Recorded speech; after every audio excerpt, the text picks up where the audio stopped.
Oi gente, Leonardo Emery aqui e vamos falar um pouco das disfunções e das patologias da coluna vertebral. Hoje vamos falar um pouco sobre a hérnia de disco, a famosa protrusão discal, hérnia de disco. Vamos olhar aqui, olha lá.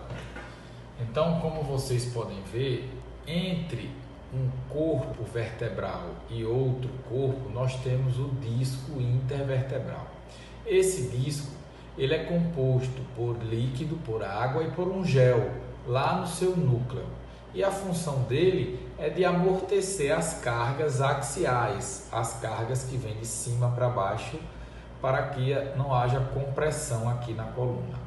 Por vezes, essa estrutura, que é o disco, ela pode sofrer um abaulamento, ou seja, um atachamento, por algum motivo mecânico de sobrecarga geralmente, em flexão, em extensão, ou por alguma patologia. Isso aqui ele pode abaular, por isso que a gente não chama de hérnia, a gente chama de abaulamento.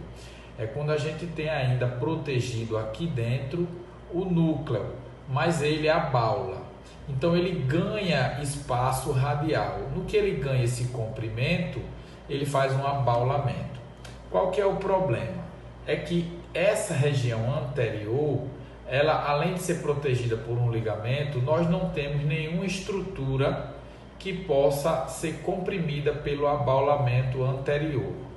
Porém, quando esse abaulamento é posterior, aí a gente vai ter aqui uma estrutura que possa ser comprimida. A gente aqui tem um ligamento chamado ligamento longitudinal posterior, que ele é feito justamente para proteger esse abaulamento. Mas o que acontece? A estrutura, por ela ser posterior, o disco, quando ele abaula, ele vai para trás e para o lado. Então a gente chama de abaulamento posterolateral.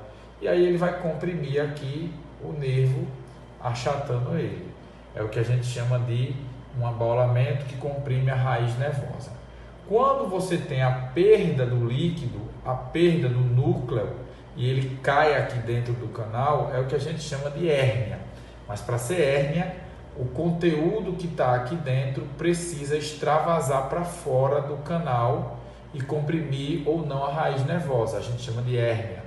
Quando ele só abaula, ele só faz uma bochecha posterior ou anterior, a gente chama de protrusão discal. E qual é o problema disso?